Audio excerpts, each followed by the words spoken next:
ओम श्री गणेशाय नमः। ओम श्री सरस्वत्यै नमः। ओम श्री गुरुभ्यो नमः। ओम समस्त जन कल्याणे निरतं करुणामयं नमामि चिन्मयं देवं सद्गुरुं ब्रह्म विद्वरम्। ओम मूकं करोति वाचालं पंगुं लंघयते गिरिं यत्कृपातमहं वन्दे परमानन्दमाधवम्। ओम पार्थाय प्रतिबोधितां भगवता नारायणेन स्वयं व्यासेन ग्रथितां पुराणमुनिना मध्ये महाभारतम्।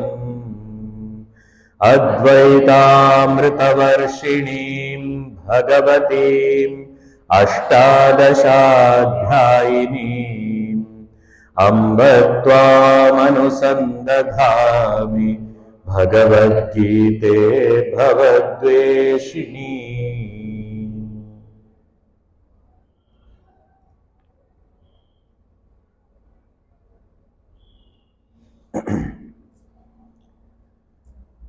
भज मन राधे गोविंदा, भज मन राधे गोविंदा, भज मन राधे गोविंदा,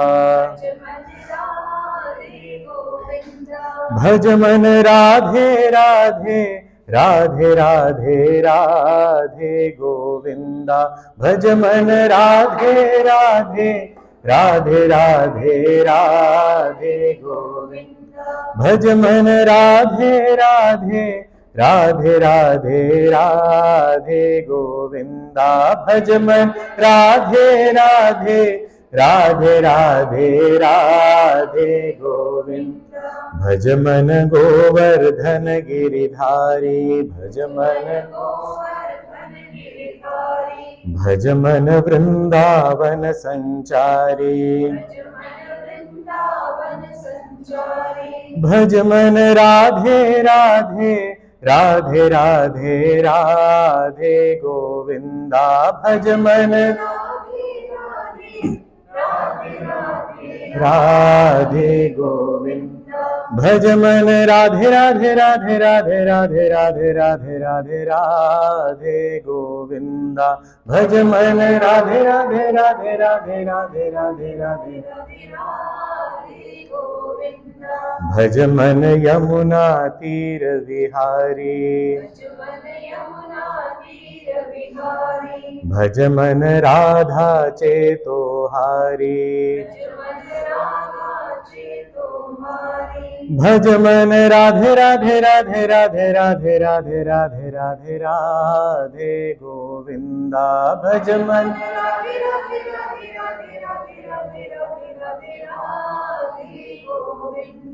भज मन राधे गोविंदा, भज मन राधे गोविंदा, भज मन राधे गोविंदा, भज मन भज मन राधे राधे राधे राधे राधे राधे राधे राधे राधे गोविंदा, भज मन राधे राधे राधे राधे राधे राधे राधे राधे भज मन राधे राधे राधे राधे राधे राधे राधे राधे राधे गोविंदा, भज मन राधे राधे राधे राधे भज मन राधे गोविंदा, भज मन राधे गोविंदा, भज मन राधे गोविंदा। बोलिए राधावर श्री कृष्णचंद्र भगवान की जय, श्री सद्गुरुनाथ महाराज की जय।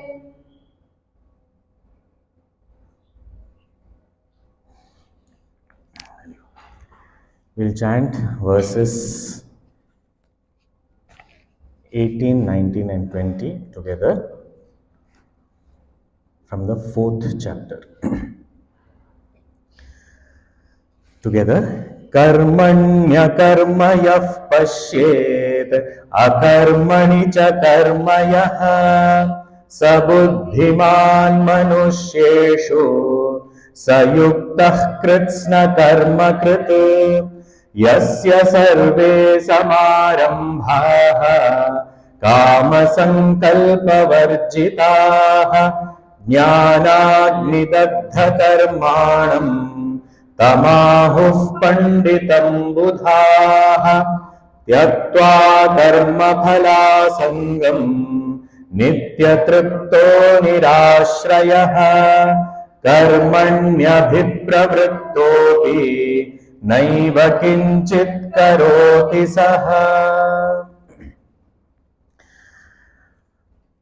In the 18th verse, Bhagavan Shri Krishna indicated the supreme vision in the language of action, saying, through performance of this action, when one gets purity of mind and attains knowledge from the Guru, this supreme vision of being able to see inaction in action and action in inaction, to see akarma in karma and to see karma in akarma.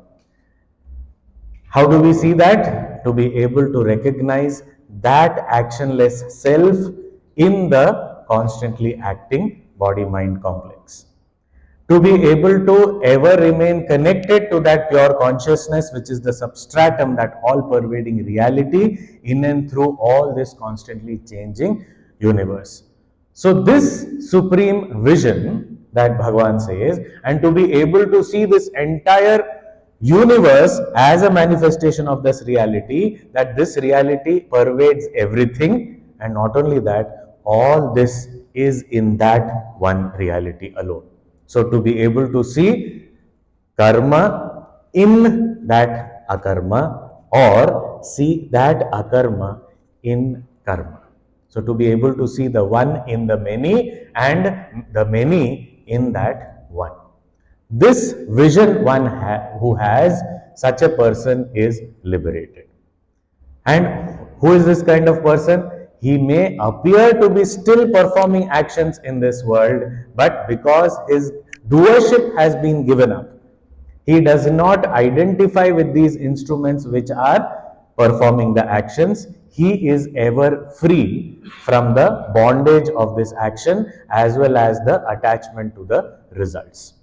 And going forward, he also said that such a person may act, but his motivator or his prompter of action is not an egocentric desire, not any fanciful thought, not any want. He is ever satisfied, fulfilled, and he is not dependent on anything. Why is he not dependent on anything? Because through this vision of knowledge, all his dependence has been burnt off. All his old habits of wrong identifications have been given up, and therefore even if he is seen engaged in action, he is doing nothing. So we also saw examples like a small infant. If that baby pulls the hair of the mother or the father, the baby is not punished. The baby is not bound by the outcomes of that action, because there is no doership, there is no motive, there is no intent behind that. It is just doing something naturally happening. It is not initiating that action. And going forward, such a person who is Nitya Tripta, such a person, who is he? In the 21st verse, Bhagavan continues, Nirashiryat Chittatma Tyakta Sarva Parigraha Shariram Kevalam Karma Kurvannapnoti Kilbisham.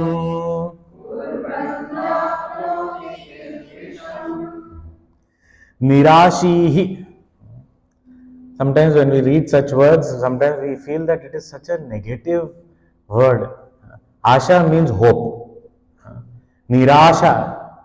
The one who doesn't have any hope, nirashi, means hopeless person he is. Nirashi he means what kind of hopes do we entertain? We entertain hopes like, I hope I am always safe, security.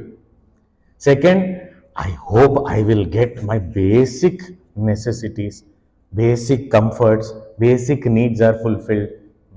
So, comfort, that is a second type of hope. Then we have hopes like,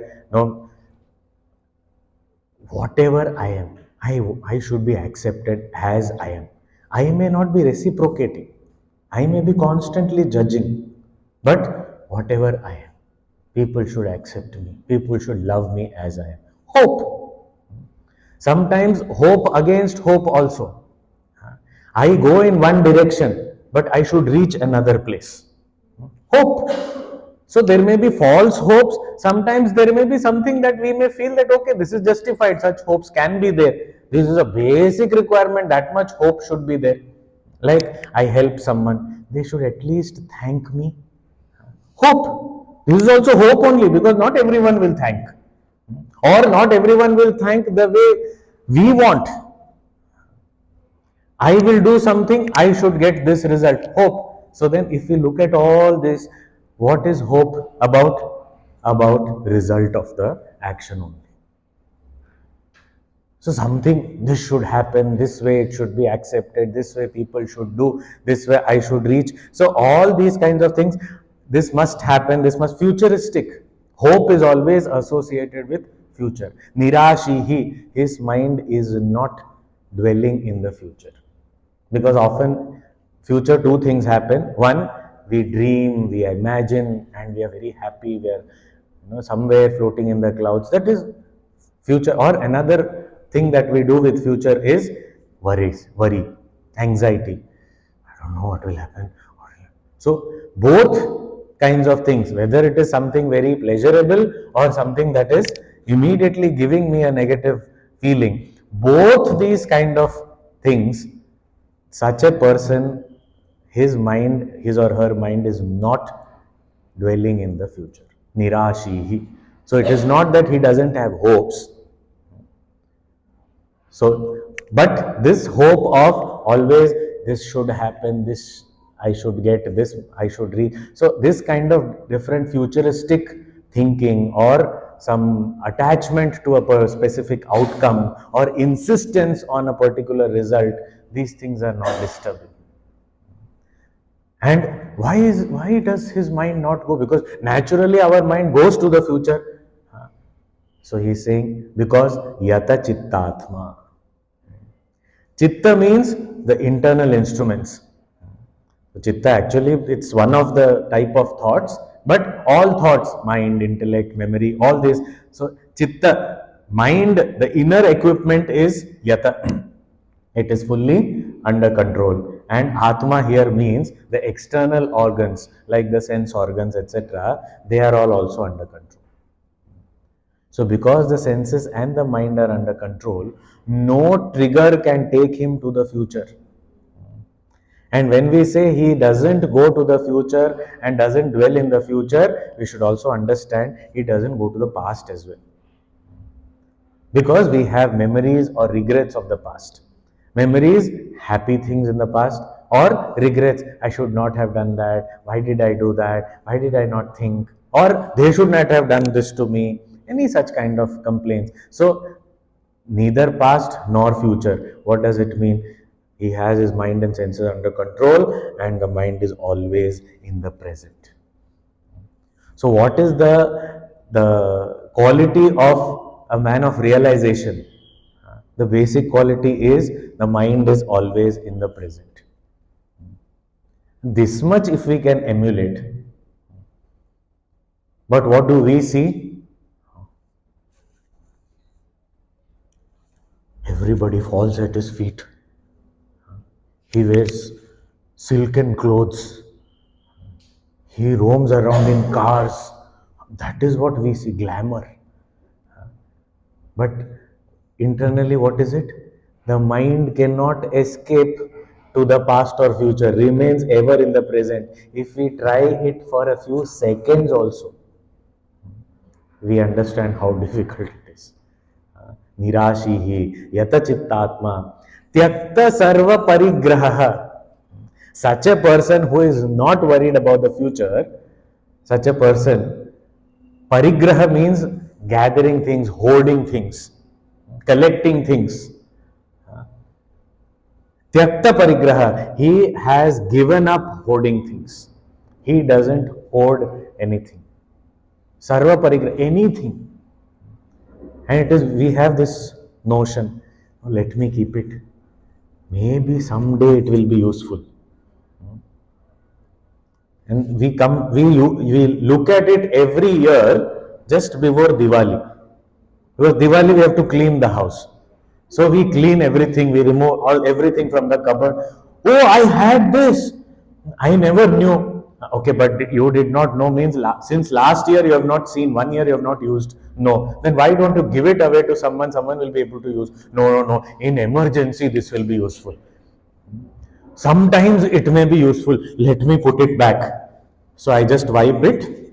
Diwali cleaning done. Again back into the farthest corner of the cupboard. See you next year. Because I am not going to remember in the middle of the year. Even if there is an emergency, I am not going to go and dig into the cupboard. I know that very well. But still, parigraha. This small, simple thing. There is a story. This was actually a positive story. How did this hoarding come into being? So it's a folklore. There was this man on his terrace. There was a snake, dead snake, on his roof. Actually, he didn't have a terrace. On his roof, there was a dead snake. So he was cleaning his roof, and he found a dead snake. So he said, "This dead snake, very rare. Maybe some bird must have dropped or whatever. I don't know where it has come from. Let me leave it here only. It may be useful sometimes." What will a dead snake be useful? Anyway, after some time, few days later, there was this inquiry from the king's palace that the ornament, the main necklace of the queen was taken away by some bird and it has flown away. So anybody who brings it back will get a big reward. So now people said, where is the bird? The soldiers also saw it flew away. It was some big carnivorous bird. It was flying away. So while flying, the bird must have pecked on that necklace and found it looked like a snake, but it is not a snake. So it realized the Vedantic truth that it is only a necklace and not a snake. Snake and rope, Viveka, it got immediately in flight. So he said, this is no use to me. I need a snake and this is just a necklace. What will I do with these stones and all and metal? So then as it was flying, it saw on the roof a dead snake. So it went there, put that necklace there, picked up the snake and went away. And then this man, he was thinking, and in his courtyard he was walking and suddenly he saw something shining. He saw the queen's necklace was found, he was rewarded. Since then, since that day, people have been thinking that hoard things, it will be useful someday. So we are all descendants of that man. But we all understand as much we keep on hoarding, so much our burden increases.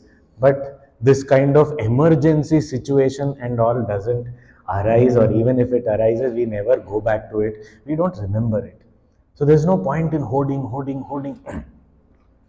Puja Gurudev used to very practically give this guidance.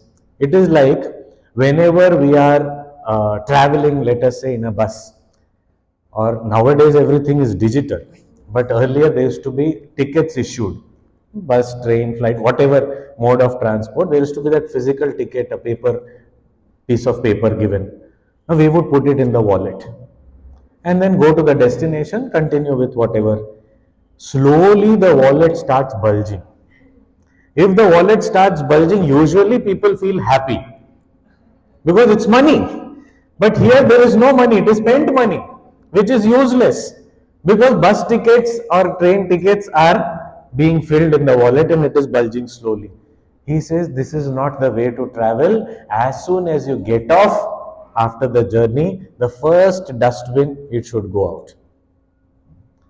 And he used to say similarly, hoarding thoughts, hoarding grudges, hoarding guilt, gathering even mental baggage has to be. So here he is saying, Tyakta sarva parigraha. Sarva means not only physical things, even emotional baggage. He doesn't carry it and carry forward. Today, due to some incident, maybe I was upset, but how long am I going to carry it? And who is carrying the burden? I am carrying the burden. It is on my shoulders. So how long do I choose to carry it? And when sooner I drop it, better it is for me. I am lighter. I get a good night's sleep if I drop that baggage. So he's like, Tyakta sarva parigraha, all this kind of, because anyway he is not going into the future to worry about it. He is not going into the past to regret about it. He is able to drop it after every experience. Like in the second chapter, Bhagavan said, Matra sparshastu kaunte. It is just, as much time as our senses contact the objects, that much is the experience. After that, whatever continues is my baggage. I am carrying it. I have had a good experience. I ate something very tasty. After that, but then I continue till the time, next time, okay, I had very good tea. Fine, good, I had tea. Then next time I go to the same place, I order the same tea, and then this time it is not good. Why? Because I was carrying the memory. It is not like last time. So which means I am carrying key to my sorrow everywhere. That I will constantly compare with the past experience, only then I will get joy. But for a jnani, every experience is new, and as soon as it is over, it is closed.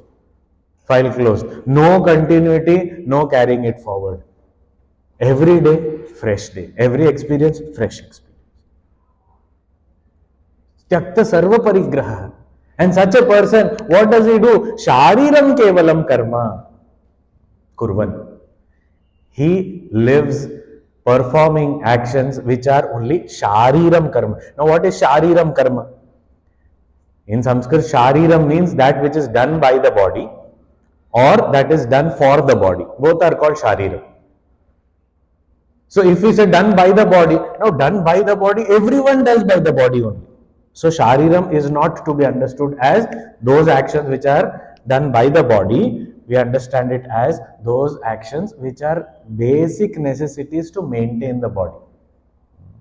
Shariram karma means whatever is required, basic food, basic exercise, basic rest, that much is required, that he keeps doing. That's all. So now food is to be given. Parigraha is not doing. So if he is not storing anything, means including food. And there have been so many such people who would go for bhiksha, get something, have everyone in the ashram has everything done. Now whatever remains, before sunset, they would give it away to people who need it. They will not keep it that, okay, let me pour water and keep, tomorrow I will have fermented rice. No. Over, given up.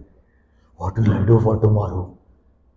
No such chinta. Why? Nirashi, already it is said. So such a person, how does he, so shariram karma, he is maintaining the body. So where does he get food from? Bhiksha. Now bhiksha is again not an action. It seems to be an action, but what is bhiksha? Bhiksha is an attitude. Bhiksha means whatever one gets, I receive it cheerfully. I accept it without likes and dislikes. That is called the attitude of bhiksha. So here he is receiving food as bhiksha only, but the attitude also is, because nirashi, he doesn't go and Bhavati Bhiksham Dehi, today there is some birthday party, so I'll get some cake. So let me go and ask here. Not that kind of, this is not Bhiksha. So whatever is given, he accepts.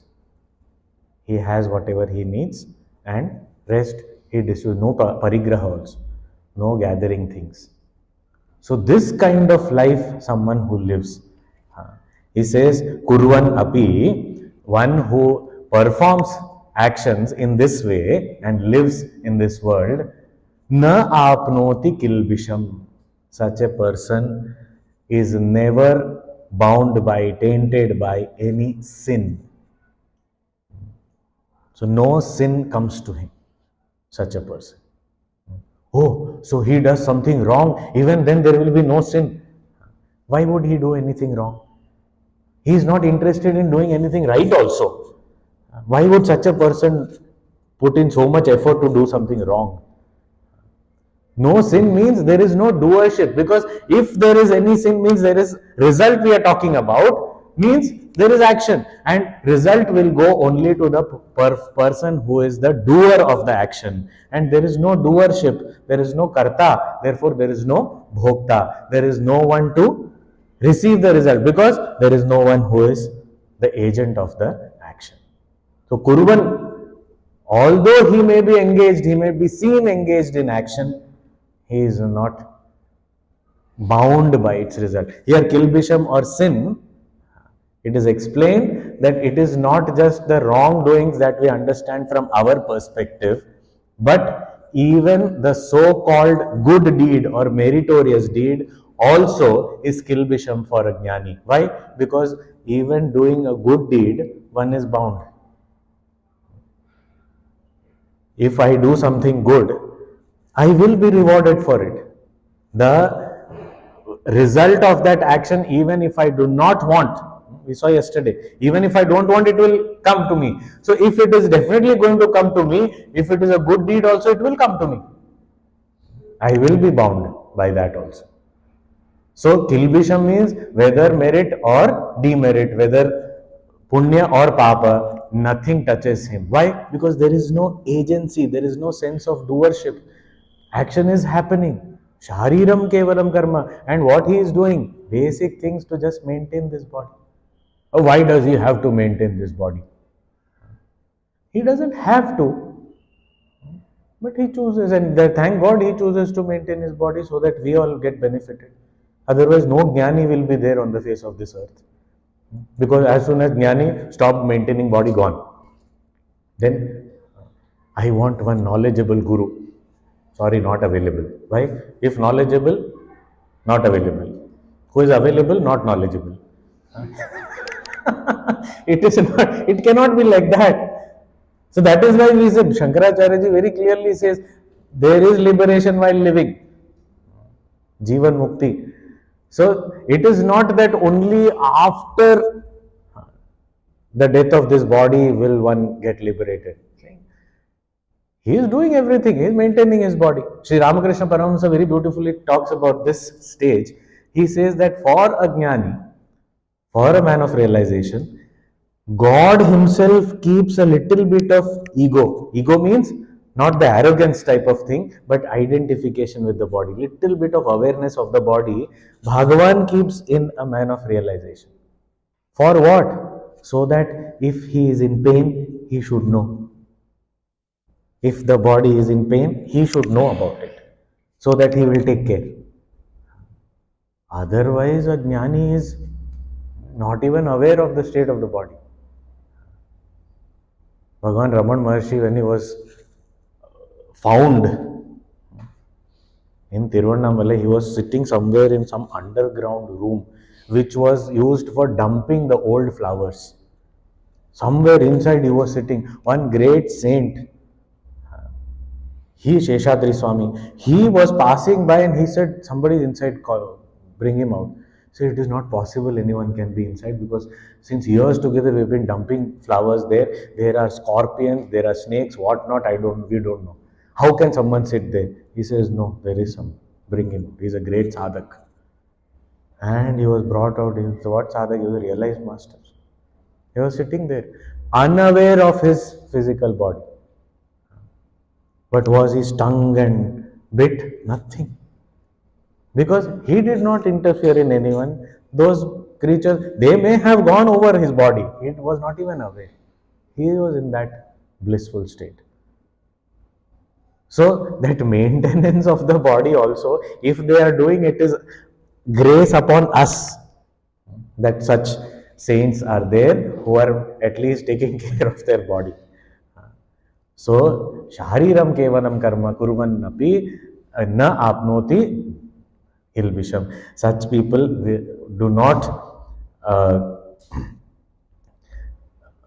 get bound by, affected by any action or their results.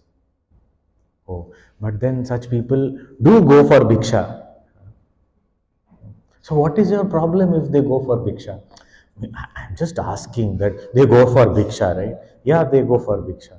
And then if they don't get, or if they somebody drives them away, then so what? So then they will not eat. They may not eat. I don't know. So if they don't eat, then they are not maintaining the body. What about that? So we want account of everything.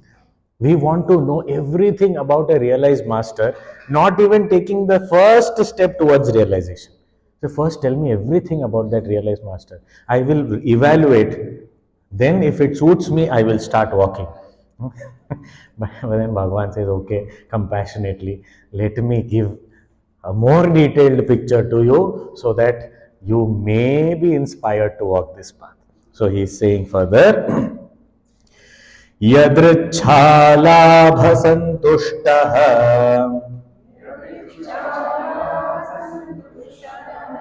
द्वन्द्वातीतो विमत्सरः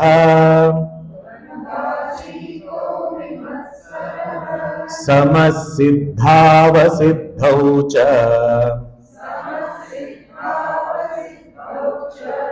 कृत्वापि न निबध्यते.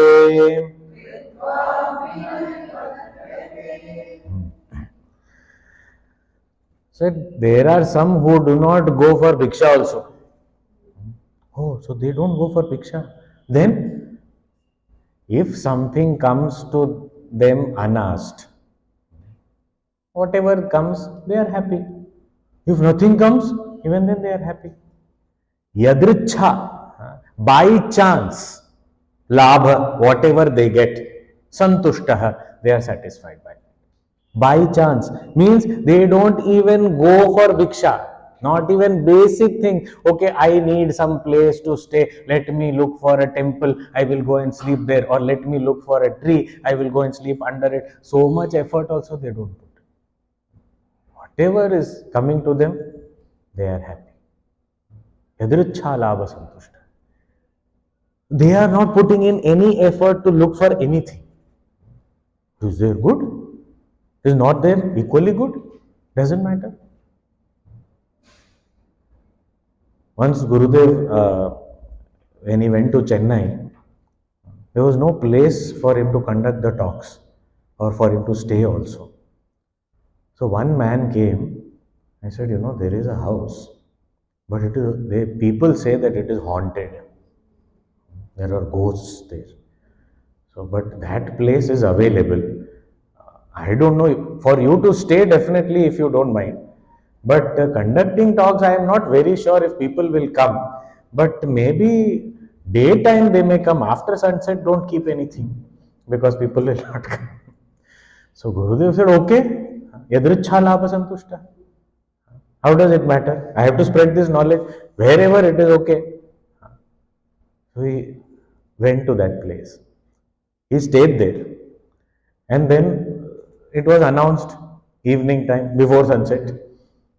So some people who had heard him in Pune, etc., who knew what they are in for, they valued it. So some 10 people came there for the talk. So he was sitting and talking. But he used to roar. There was no mic or anything, but he was like roaring. 10 people sitting at the top of his voice. So one of them said that, Swamiji, we are just 10 of us. Why are you straining your throat so much? It's okay, you know. So Gurudev said, oh, no, seen are only 10. I am addressing many more. So how does it matter? Yadricha lava santushta. A haunted house, okay, haunted house, I will work there also. Whatever is available, I am ready to work. That is the spirit. Nothing, no insistence on anything. Much later, when people knew him and there were many centers, Chinmaya mission was established, so many places. There was one particular city. People used to host him because everywhere we did not have place to stay, etc. So people used to host him. So one particular place, it so happened that Gurudev was staying there and there was one brahmachari also there. So the brahmachari took it for granted that these people have hosted Gurudev earlier also, so they would take care of everything. So he did not really go to check or anything. On the third day, 3 days had passed, he happened to go to meet Gurudev in the place of his residence. And to his shock, he saw the cot which was just 5 feet long. Gurudev is so tall and it is a tiny cot. So he was feeling very guilty. He felt so bad. He said, I should have checked, I should have informed them, I should have reminded them, whatever. And what to do? So he was feeling so bad. He went and apologized to Gurudev. So sorry. Why? What happened suddenly? Why are you apologizing? He said, I did not notice, this cot and all. How did you manage to sleep on such a tiny cot? Gurudev said, I slept diagonally. So whatever is available, no insistence on no, I want this only, I will do only this. If this is given, only then. Jnani is not insisting on anything. It is only we ajnanis who keep on insisting, I want only this only, this way only. If this is not there, I will not do this. So, yadricha lava santushta. Why is he able to accept everything? Because dvandva atitaha. Because he is beyond the pairs of opposites. Heat and cold. He is not affected. He is not paying attention. It is not that he doesn't know whether it is hot or cold. It is not that he will not know only that it is. Swamiji, do you know it is hot or cold? I don't know. Why? Because I am Dvandvatita. Not that way. Everything is known. But he is not paying attention to that. This is right, this is how it should be. For them, no insistence. Dvandvatita. Because they have risen above these pairs of opposites. Whether somebody is honoring them or criticizing them, insulting them or praising them, no difference it makes to them. In the field of marketing, it is said there was this man who went for selling some product and came back in half an hour, first day of his job. Half an hour he returned. His boss, 20 years experience. He was surprised. What happened? Suddenly, half an hour you are back. You finished your target today in half an hour. You are extremely good. They said, what finished? I went to the first house and they insulted me. I don't want this. I am coming. I came back. And they insulted you? First house. What's wrong with this world? Said, I've been in this field for 20 years. People have slammed the door on my face. People have thrown my suitcase outside. People have abused me. People have called security and pushed me out. But insult? Never. And I can't understand the first half an hour you got insulted. How is it possible? So, they are not affected by it. Why? Because The mind is somewhere at a higher plane. Even for a person, let us say a player, if his mind is on the goal or the target, then small things, maybe that player falls down, gets an injury or something, he gets up and starts running again. There is no problem because his mind is in the goal. But after the game is over, then suddenly, oh, what happened so far? You did not. I fell in the beginning of the game, but now only I'm feeling the pain. Why? Because that mind which was on the goal, now it has come to the body. And now I'm feeling the pain. So, Dvandvatitaha, they are not even there at the realm of this body. That is why, if they are Dvandvatita, Yadricha Lava Santushta. Whatever they get, they are happy. And if somebody is happy with whatever one gets, then Vimatsaraha, then they are not going to compare themselves with anybody else. Like, look, this person has gone ahead. Matsarya means jealousy. Vimatsaraha means free from jealousy, free from any kind of comparison. I'm not comparing, because as soon as this somebody gets more than I get, then there is jealousy. I get more than others, then there is pride. Both are bad for us. So as soon as I start comparing, not just in the material world, even in the spiritual world, this happens. I'm looking, this person is doing so much sadhana. This person sits so straight. Not one movement. Full 1 hour class, sitting so steady. Tomorrow I will put one pin under them. Then they have to move. But how will that benefit you? I may not get benefited, but that person, why is that person sitting like that? I feel so jealous of that person. Even somebody's sadhana, this person remembers all the mantras so much. I'm not able to remember morning and evening. I'm just chanting. I'm not able to remember a quarter of a mantra. So there's jealousy, and sometimes I do something better than others constantly, because where am I thinking? My mind is where? On others. So if others underperform, I am happy with my underperformance. What kind of comparison is that?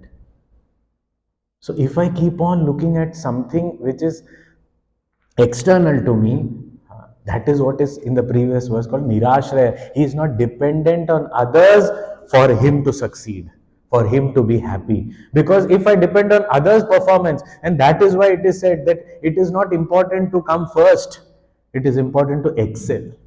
Excel means better ourselves from what we are previously. So this constant excellence, that is what Puja Gurudev used to say, it's a pursuit of excellence. It is always pursuit, because there is no stoppage. You just keep improving upon yourself. During when we were studying, there was one satsang we had, one Swamiji was there, and he told us that your pursuit of excellence should be in every field. So we were all brahmacharis staying together, studying together. So he said sometimes both two brahmacharis will fight with each other. So the next time you fight, you should compare with your last fight. Were you better? Better does not mean that last time I did not hit him properly, this time I gave him nicely. Not that better. Is my mind bouncing back faster, sooner? Is my mind more peaceful? Am I able to focus on the issue more than the person? If such improvements I can see, then fight also becomes a pursuit of excellence. So every aspect of life, even committing a mistake, last mistake and this mistake, there is some improvement. Improvement means not grave mistake this time, but improvement means my mind is better, it's bouncing back better, I'm able to forgive myself better, and I'm able to move on better, and I'm able to come out of it and take up my further journey easily. So this improvement, I have to constantly. So Vimatsaraha, no comparison with another. Why? Because for them there is no another. Nobody other than himself. So Yadricha Labha Santushtaha, Dvandvatitaha, Vimatsaraha, Samasiddhava Siddhaucha. And such a person, Dvandvatitaha. Why? Because anything he gets or doesn't get. Siddha, asiddha. He is samaha. He is equanimous, whether he gets something or not. Now, from the worldly sense, we may say that this is not very healthy. Because you are happy even if you fail. What is this? Not in that sense. Even if there is any failure, my mind is calm and I focus on if I have committed some mistake, if there is some shortfall in my effort, how do I set it right? How do I improve? How do I go beyond? How do I improve? How do I excel? So I constantly am thinking about that. I am not stuck in that failure. Many of the accidents that happen while climbing down steps is because people look back. Nowadays it is a mobile. We are looking into the mobile, not on the steps. So when my focus is not in the direction of where I have to go, almost all the falls on staircases happen when we must have tripped a little, and then while walking we are looking back. What happened? Trip is not enough. Take a trip to the hospital only. So as much as I start focusing, or I stop like a lion, stop at one place, look behind, see what is there, then look forward and then start walking. But we often, some trip is there, then again, what is happening? And I'm still walking. And that's where again I fall. So, siddhava siddhaucha samaha means in success or failure, in attainment or non-attainment, a person is equanimous, is calm. Even in success, to be calm is difficult. Because in success, suddenly that pride and vanity comes up, and the holier than thou attitude comes up. Oh, what do you think of me?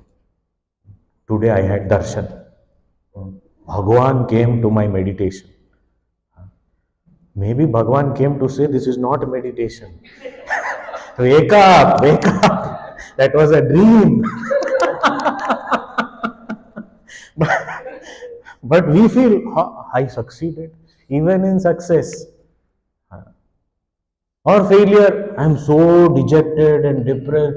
I cannot do anything. Why? I failed. Now, what are you going to do? Nothing. I'll just wait. Wait for what? Some miracle to happen. Only that can change my life. So, wherever my mind is, if I drown there, that is not samatha. Samatha means I am able to keep my calm. Facing success or failure, those things may change. Sometimes I may succeed, sometimes I may not. But I keep on putting effort in the right direction with the right attitude, keeping my goal in front of me. So for a jnani, for a man of realization, this is natural. For us, we have to practice this. Samasiddhava siddhaucha, such a person, kritvapi na nibadhyate. Such a person, even if they do something, perform any action, they are not bound. Na nibadhyate. Because they are neither attached to the action itself, nor are they attached to the outcome or the result. Because yadricha labha santushta, whatever comes I am going to accept. So I am not attached to a particular outcome. And I am not trying for something also. So I am not attached to the action also. Na nibadhyate. They may be seen as acting in this world, but they are not bound by anything. They do it out of their sheer will. If they want to do, they do. If they don't want to do, they don't do. Nobody can bind them to it. Even the scriptures cannot say anything that you should do this, you should not do this. They don't have any do's and don'ts. Such a jnani. Saying more about such a person, such a man of realization, Bhagavan is further saying, Gata sangasya muktasya jnanavasthita chetasaha yajñāyācharatah karma Samagram praviliyate.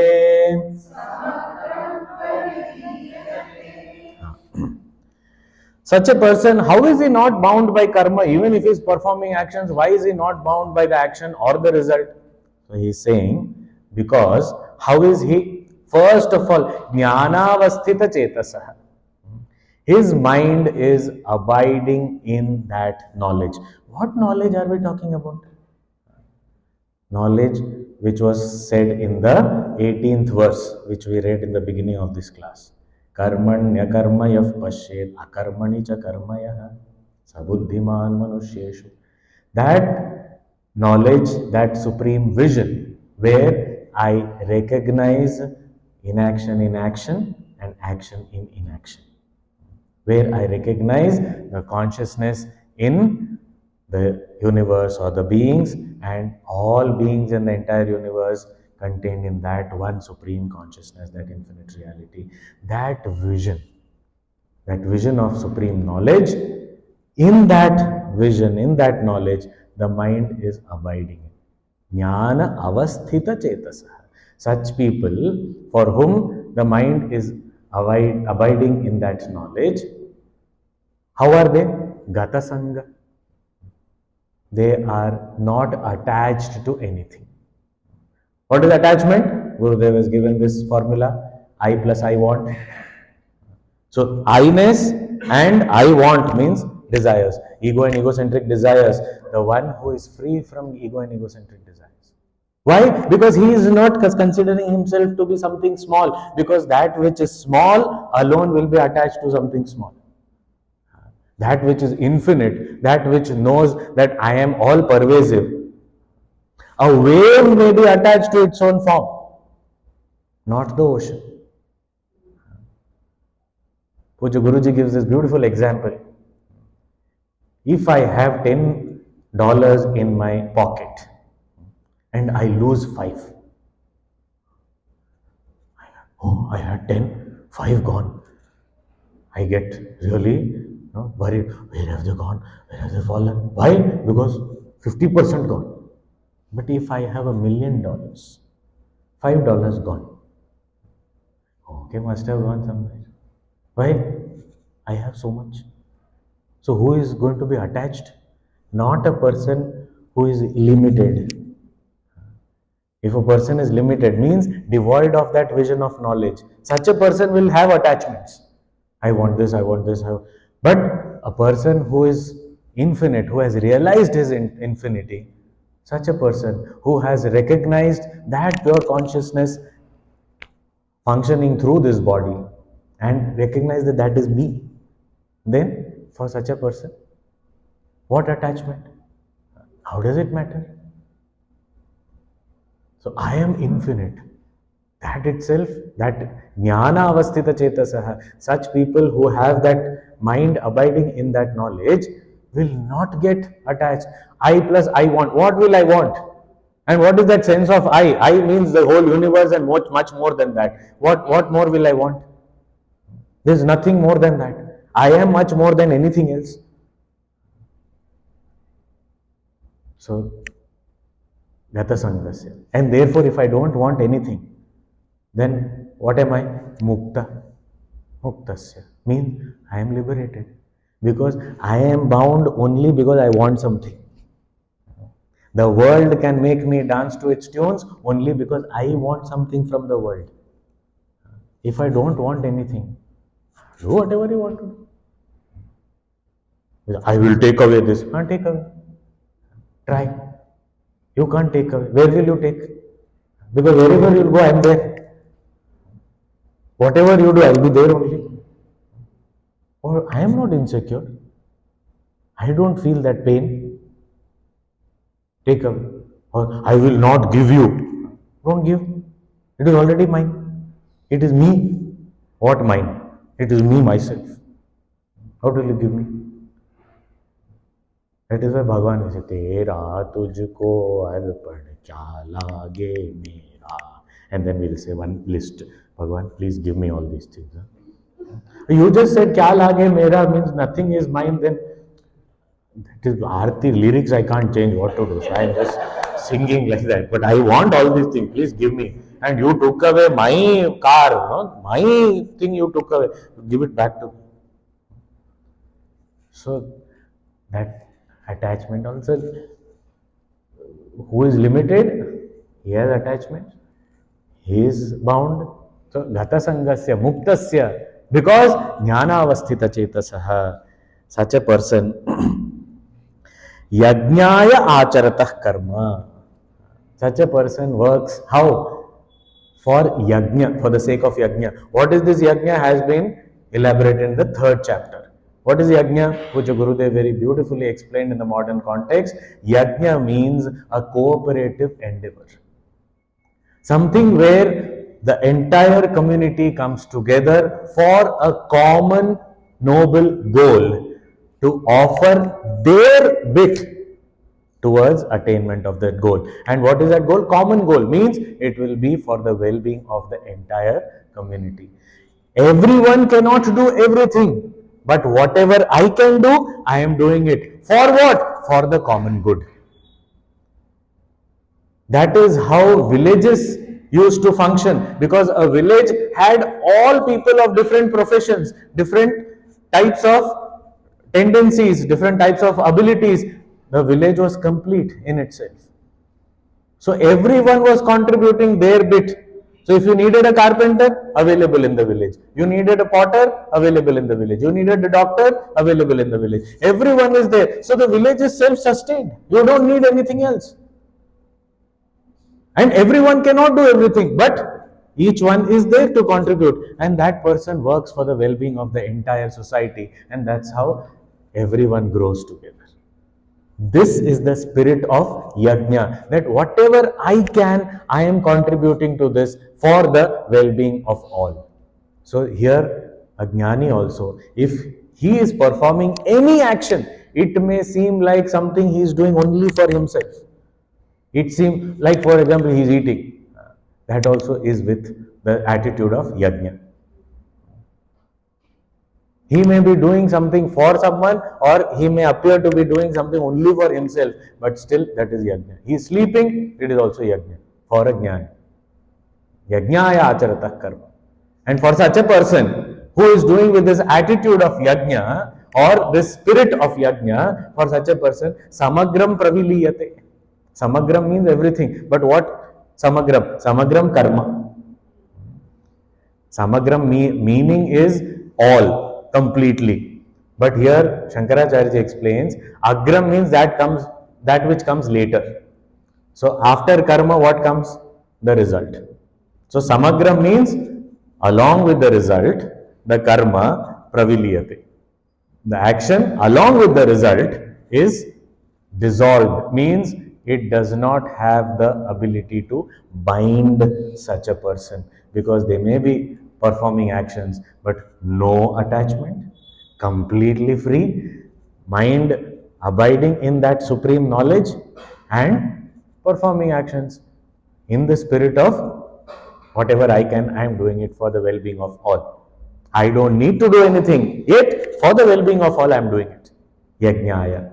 Yajnaya also means, yajna word also is one of the 1,000 names of Bhagavan in Vishnu Sahasranam. Om Yajnaya Namaha. So Yajnaya Acharata Karma means performing for the Lord. So if we dedicate our actions to the Lord. So as a sadhak, as a seeker, for me the guideline is, if I perform all my actions dedicated to the Lord, then I will not be bound by the action and its result. But for a jnani, yajna means that spirit, or yajna means his own supreme nature, his supreme self, that Brahman, that infinite. He is constantly connected to that in every act, and therefore for him this yajna also doesn't bind him.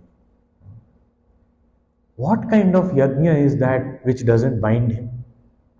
Because every yajna is prescribed in the Veda only, and so many different types of yajnas for different types of people are prescribed. So, and everything has been given that this will lead to this result, this will lead to this result, with this you will reach here, and with this you will attain this. So many things are given. How come this person performs action in the yajna spirit or performs yajna, still he is not bound? What kind of yajna are you talking about? So Bhagavan is giving the yajna of a jnani. So we all know this verse, we can chant that once, and after that we'll see it tomorrow. Brahmarpanam brahmahavihi brahmagno brahmanahutam brahmaiva tena gantavyam brahma karma samadhina. After this, not time for dinner. Om Purnamadah Purnamidam Purnat Purnamudachyate Purnasya Purnamadaya Purnameva Vashishyate. Om Shanti Shanti Shanti. Harihi Om Shri Gurubhyo Namaha. Harihi Om.